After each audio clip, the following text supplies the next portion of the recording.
Church Boost. I want to talk to you today about a quote that I read by someone that I follow, a minister that I follow. And what the quote said was this: there's no bigger risk than staying where you are. And when I read that, I'm like, I don't know that I agree with that at first, because I'm like, what if you're in a really good place? I mean, why would you not want to stay there? And as I begin to meditate on this, I'm like, okay, now I start to get it. It didn't take long, but here's the thing. You don't want to stay exactly where you are, even if you're in a good place, because you constantly want to be growing. You constantly want to be changing. You constantly want to be getting stronger, because here's the thing. You've survived 100% of your worst days, because listen, you're watching this video right now, which means you have 100% success rate on surviving your worst days, your worst crisis, your worst attacks. So what I want to challenge you today is this. Whatever's coming down the pike, whatever's coming next, you've survived every crisis you've been through up to this point. So why not go ahead and prep now, get stronger now in the things of God, in the things of Word, amp up your prayer life now so that when the next crisis hits, because listen, it's going to hit, because we live in this life, we live on this earth, we are going to experience something else down the road. So why wait until the crisis hits to get in life raft mode?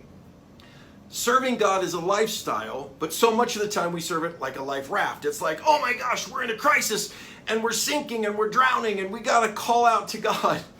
No, get ready, prep now. So you've survived 100% of your worst days. The odds are in your favor. Listen, no matter what attack has came in your life, no matter what you've been through, you're still here. You still have breath in your lungs, and you still have a purpose and a calling on your life. Now, one of my favorite scriptures, and I'm going to try to read this really quick, is Isaiah chapter 40. It says, have you not known, have you not heard, this is out of the Amplified, by the way, the everlasting God, the Lord, the creator of the ends of the earth, does not faint or grow weary.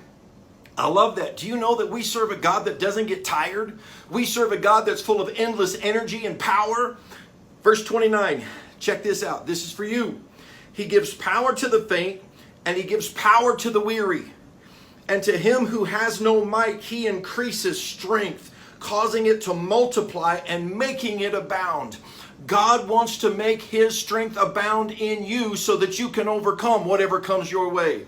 Verse 30, even the youth, talking about younger people. It's a lot of Instagram. Even the youth shall faint and be weary. Young men shall feebly stumble and fall exhausted. But those, listen to this, verse 31, but those who wait on the Lord, who expect, who look for, and hope in him shall change and renew their strength and power. Get that.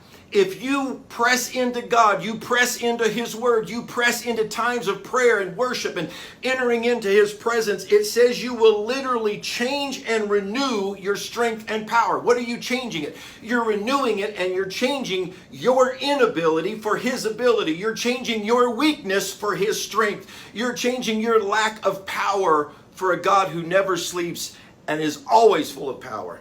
Now, it says they will lift their wings and mount up close to God as eagles mount up to the sun. They shall run and not be weary. They shall walk and not faint or become tired. Listen, if you're dealing with exhaustion, you're dealing with fatigue, whether it's mental, emotional, physical, listen, the answer is always God and his word.